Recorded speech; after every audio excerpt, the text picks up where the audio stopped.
Welcome to Break the Box, a podcast at the intersection of faith, entrepreneurship, and creativity. I'm your host, Jake Starkey.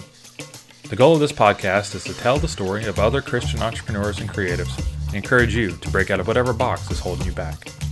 If you're a first-time listener, I encourage you to subscribe on Apple Podcasts, Spotify, or wherever you get your podcasts. Also, Season 2 is coming soon, and we're excited to bring more of these to you on a regular basis. Today's guest is spoken word artist Michael Agnew, and we discuss how he uses his gifts for God's glory through poetry and spoken word. Here's my conversation with Michael Agnew.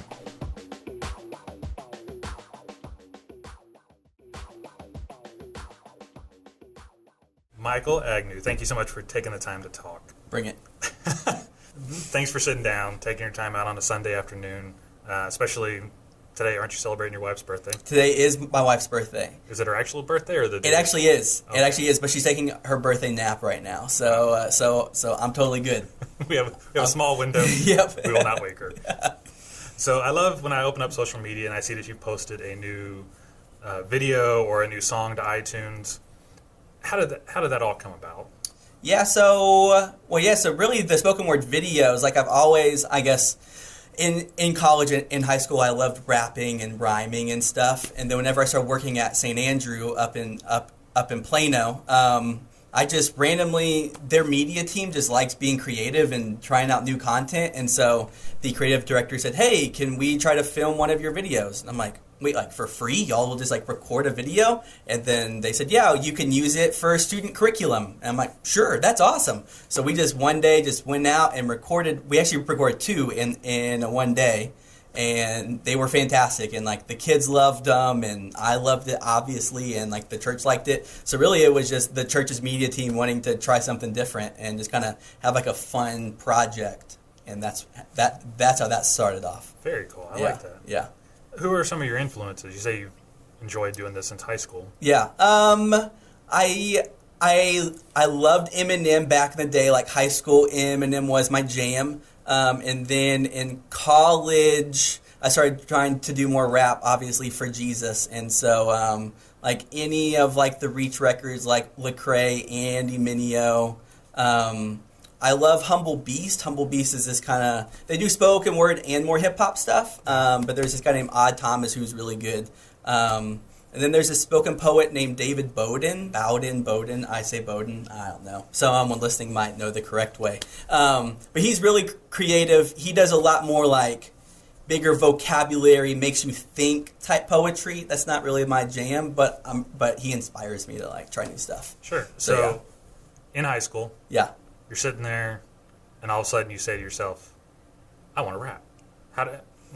Walk me through those steps. Sure. So basically, my whole family is very musically oriented. All right, so like my dad's the worship pastor of my home church. My brother now works there, so like my mom can sing. My other brother Nathan can play, and I just cannot sing like at all. And I used to have this bad stutter, but I loved like writing songs out. I just loved like writing in general. And so in 9th grade, I had this English class with this teacher named Miss Ferguson, and she would have free write Fridays where you could just like write whatever you wanted to. So I would write these like weird, funny songs and perform them for my English class. And they were always these like rap songs. And so really from 9th grade, I started doing that, and then I would try battle rapping and doing like punchline stuff, I don't know, like in the lunchroom and stuff. And kind of from there, I started doing more spoken word stuff rather than rap like specifically, but that's where it all started. Oh, wow. 9th grade. Miss Ferguson. One day. Miss Ferguson. One day I will be famous because of her. And I really just want to like fit in with my family because they were all musically oriented, so I had to fit in somehow. Nice. And I made my own way. So. What was your family's reaction? Like you said, your dad was the worship pastor at the church, and I've watched him sing for years. Yeah. And then you being the oldest, you were probably the first to kind of say, "Hey, I want to do something." Correct. Yeah. And did they say... My parents always kind of like, well, I used to love DC Talk, though, too, in like elementary school. So they had this song, Jesus Freak, and I performed it in my like 5th grade talent show or something. And so my dad it was always kind of like the funny thing. Like I was this like small white kid, and I like rapped and like moved my hand back and forth and stuff. And so they just always like encouraged me. It was this kind of like silly thing that I did. And then I turned it into this hobby that I love doing now. So nice. And then you continued it on to college with Fifth and Fight. Yeah. So that was a lot of people from Pearland. We all kind of like went to Baylor all together, and my brother was there. And so we just kind of made like a Christian gym class heroes type thing with Fifth and Fight. And so I rapped, and they all played music. We were like this like rap rock type band, and good times. Nice. Yeah. Recently, the country had an election, and you released a song around that time. We're going to talk about the timing of that. Sure, yeah. But the song was called Excuses. And actually, on my way over here, I was listening to it again. Yeah. And I was probably speeding listening to it because it kind of has that propulsive beat that I really loved. And I just want to know kind of how that came together. It really seemed to speak to a moment in time. And it just seemed to really drive home a lot of things. What kind of spurred you on to do that? Like that one was interesting because I just like wrote it all in like 30 minutes. Like that was just like all just kind of like came about. And people just love complaining. Like I think that I'm big on kind of like your actions and like how are you going to like fix a problem. And so a lot of people like talking about problems without really having a solution to that problem. Obviously both sides do that like a ton. And so a lot of people love hating on Trump, and before the election, a lot of people loved hating on the other side and thought that Trump would fix everything. And so I just really wanted to... So that was really just kind of like me complaining about people complaining and then saying, hey, Jesus is the only way that we're going to be able like to fix this. Like, yeah, so I really just wrote that all in like 30 minutes, sent it to my producer, Jerry, and he was all like, yo, this is really crazy. Where did this come from? And I'm like, I don't know. I kind of just was fed up. And sometimes there are times where it takes me weeks to sculpt out something, and then there are times where God just takes over and it just all just kind of happens, and that was one of those songs. I don't know where I heard the study recently, but I did hear where they talked about the idea was the 50s, 60s, that the sooner we got rid of Christianity in society, the sooner the world would be free to be compassionate to one another, be nice to one another, and how you can track from that time period where Christianity started to get pushed to the side and the decline of civility and the decline of, not positivity, but the decline of being nice to one another. Yeah. And I just heard that this week, and listening to your song, it kind of makes me think, maybe there's something there, people. Yeah, maybe exactly. It's worth listening to. Well, yeah, we like to talk about how like technology is so great and we're so much more advanced, and we can do all, like we have like computers that are like in our pockets and we can do so much stuff. But that advance in technology has kind of come at a cost of us, like our civility with just interacting and basic human rights and stuff like that. Exactly. Scheduling these type of interviews with different people, it's easier for me to text because I almost feel awkward now making phone calls. Yes. And I grew up. Yes. I was like the first generation that got cell phones and text messages and things like that. So I'm used to it. Yeah. And I'm also used to using a phone, and it's gotten to the point now that it is so much better for me just to call or to text someone. Oh, yes, 1,000%. It's so weird. I don't understand how that happened. So you mentioned Jerry. Yeah. He's your producer. How did you find a producer? Okay, well, this was random. So basically, I'm definitely not the most ambitious person. I am very content just being like, hey, I like to write. I'll perform this for my church. Like, God will one day open up doors for me. I'm not trying to like knock down those doors. Like, I just kind of think that God put me in a place until one day he wants to like expand that place. So I'm not the most ambitious trying to like hustle and grind and do all of that stuff. But my friend, so another guy who used to work at St. Andrew named Seth, he loves rapping. He's very creative, like just like a great guy. And we both got a message from this guy named Jerry on SoundCloud that said, hey, I heard your music. I loved your gospel message. I would love to collab with you. Well, I thought it was like some like scam guy, so I didn't even respond. Meanwhile, Seth did respond, and he's like, yes, let's work. And a month later, they've come out with like 20 songs. And Jerry is this guy from Detroit who me and Seth have never met before. He's just this dude who loves Jesus and loves like our message vision. And he's like, hey, I just want to just kind of share that message with whoever. And Jerry's like super top-notch production-wise. And so once I heard Seth's stuff, I'm like, oh, wow, this isn't a scam. This guy really does exist, and he's just a really kind guy who just wants to do that for other people. So I reached out to him, and basically I just send him vocal tracks, and Jerry creates all of the music, does everything, and really, like, I've always had this dream. I've just never had someone who can, like, help me with that. And so I've never met Jerry. I've texted him. I've never called him on the phone before, talking about the whole phone thing. We just text or we email, and I send him tracks, and he sends me back stuff, and we just go back and forth, and here I am. And I got some cool videos and some cool songs, and he makes it all happen. Man, that to me screams God's handiwork. Yeah, You know, yeah. Because even in not being ambitious, you're still able to reach out and do something for His glory, which is amazing to me, because not everyone, you say you're not that ambitious, but yet when the opportunity presents itself, you're also very quick to say yes. You know? Well, yeah. Sorry, it's not like I'm like not ambitious in that. I just am very content with like where I am, and like, hey, even if it's like this small circle of people, I will go to all of those people at all times, and then as soon as that circle expands some, then I will. So instead of being like, hey, me always wanting like a greener pasture, I'm just content like, hey, this is my green pasture, and one day that pasture will like expand more. No one actually knows this yet, but I got this random email from TBN UK, and TBN is like that like Christian channel that's on like free TV. Tribune Broadcasting? Could be, sure. I have never actually like watched the channel. I just know that it's like the Jesus channel, and they reached out to me and said, hey, we saw your Easter spoken word video on YouTube. Can we share this on our channel during Easter time and put it in the commercial breaks? And I'm like, yeah, sure. That's really random, but that would be awesome. So who knows? One day my stuff might be in the UK, and that's not because I sent out emails. It's just because one day they randomly like saw a video. So wow. So kind of me just kind of being just trusting that God will open up doors one day. Yeah. Now, hopefully that happens, or this podcast will be awkward. But they just send me an email, and I'm like, yeah, sure. So I send them a video clip, and we'll see what happens. We'll see. Whenever we get English subscribers, yeah. Hey, I wanted to take a quick moment and tell you a little bit about Battle Cry Revival Marketing, the producer of this podcast. We believe that when businesses have quality marketing, it gives business owners the freedom to focus on what they do best. We design websites, produce videos, and create marketing materials to help our clients grow their business. Find out more at battlecryrevival.com. Now back to the show.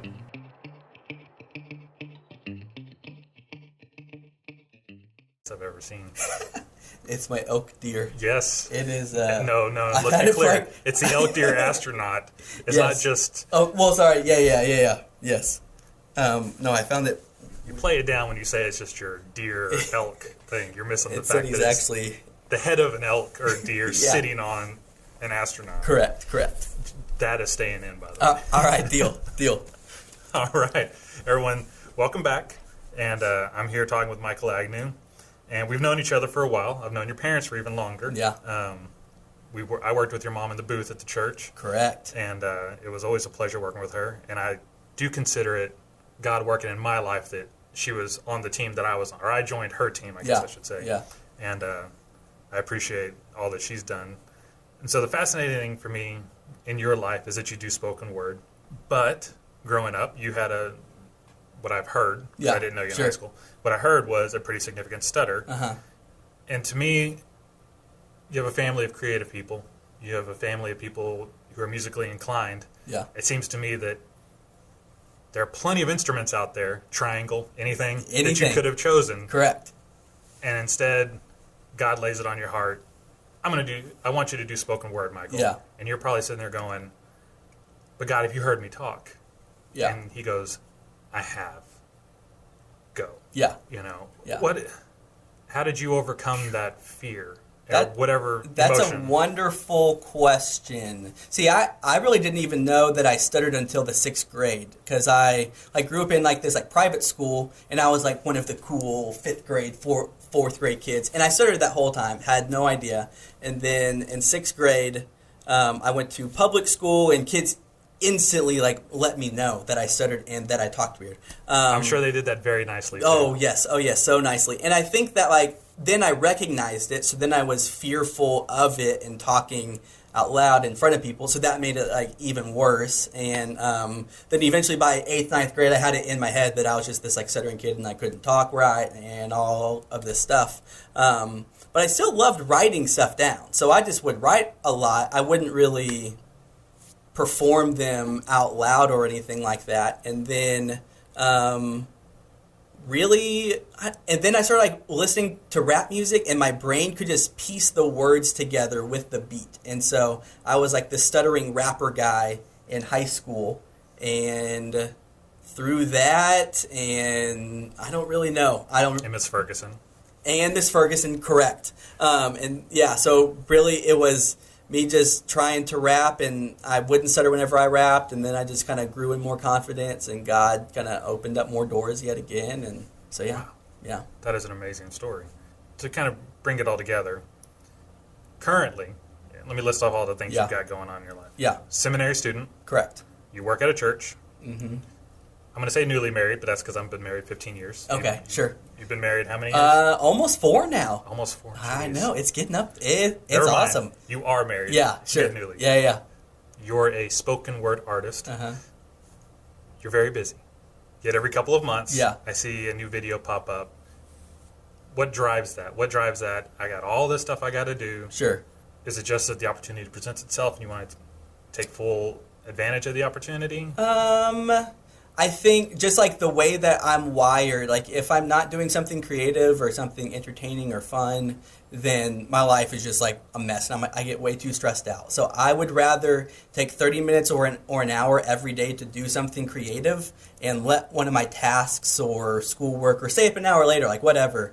Like I have to have that, or I'm just going to just like not be me. And so for me to kind of be joyful and be alive and kind of have my personality, I have to have that creative time. So right now, currently, this is my last semester at seminary, and it's definitely showing in my priorities and effort, because I'm just ready to be done. I have loved seminary. It has been a wonderful experience.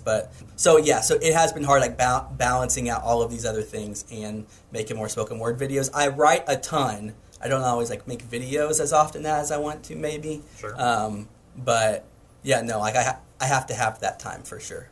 How does being married affect that? How does your wife handle it? Zara loves it. So like Zara works retail. She's a manager at Anthropology. So her schedule might be 2 till midnight, and my schedule is like 9 to 5. So a lot of my nights are I come home, I'll eat dinner, or I'll go meet her at work for her dinner break, and then I'll come back and do homework and write stuff and do different stuff. But yeah, no, like Zara's like by far my biggest fan. Well, Zara and my dad, and I guess my mom, but my dad is like my biggest fan of any dad there could ever be. And so, but yeah, no, Zara is great about just kind of letting me do my thing and grow my gifts and do that. Yeah, well, and I see the pictures y'all post and videos y'all post. I mean, yeah. She has fun too. Oh, yes, exactly. Well, yes, we don't have kids right now, which definitely, if I had a kid right now, I have no idea how I could, because my brother now has one, and his life is always busy, because that's like a whole nother world. So yes. Maybe I'll get done with seminary, take one thing away, and then add another thing. I don't know, but balancing all of that would definitely be a struggle, that's for sure. Yes. It is. Speaking from experience. Yeah. All right. Before I let you go, we ask these questions to everybody, and I've been really fascinated with the answers. Okay. So there's no right or wrong. Yeah. What's the last number in pi? Oh, God. I was like 4, but that's not it. All I know is 3.14. Who knows? Well, it's an infinite number, so it's just, it just whatever number you think it is probably what it is. Sure. What gets you out of bed in the morning? Well, I need coffee for sure to get me out of said bed.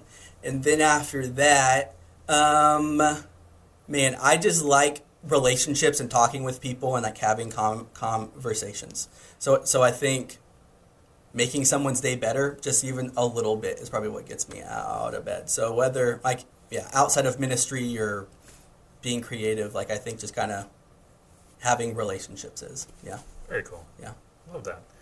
And for someone who's interested in doing spoken word, if someone's interested in doing that, yeah, where do they begin? Oh man.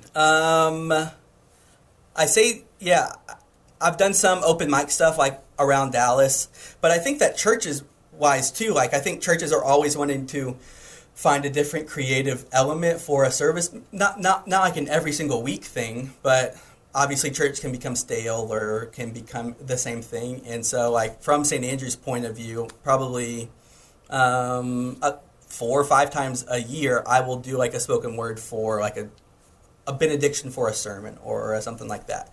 And so I think just kind of, depending on what size church you go to, going to a church of 10,000 people, that might be different. But if you go to like, even St. Andrew is like a couple thousand. But so going to a church that is open to trying something new, that helped me a whole lot for sure. And then just making videos and putting content out there, I think is definitely, even if your audience isn't that big, one day it could be.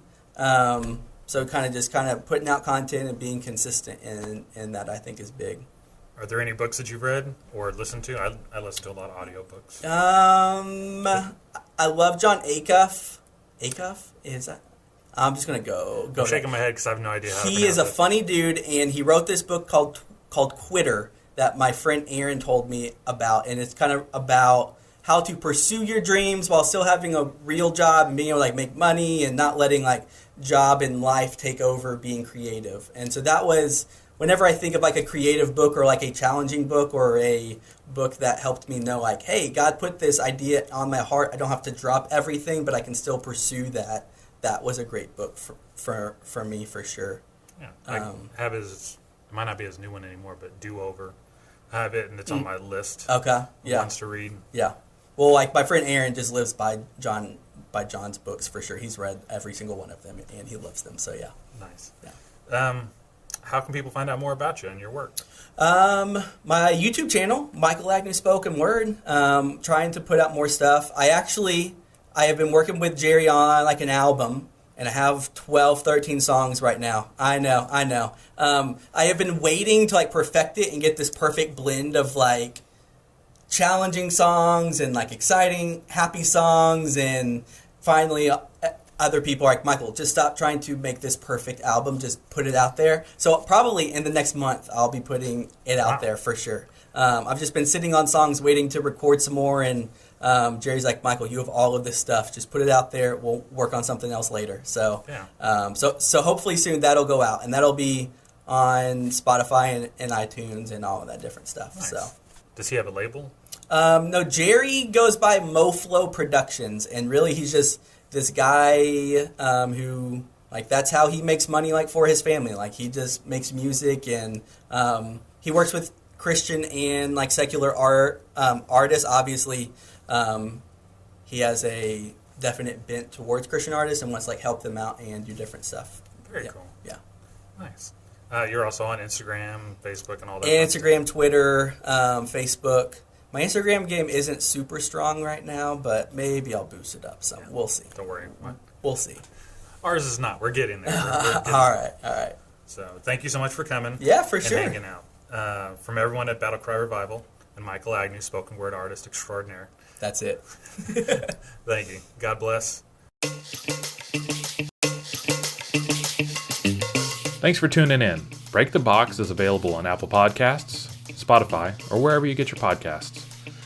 If you'd like to help us out, a review would be greatly appreciated and is honestly the best way to help the podcast be heard by others. This podcast is produced by Battle Cry Revival Marketing and hosted by Jake Starkey. For show notes, visit battlecryrevival.com/podcast.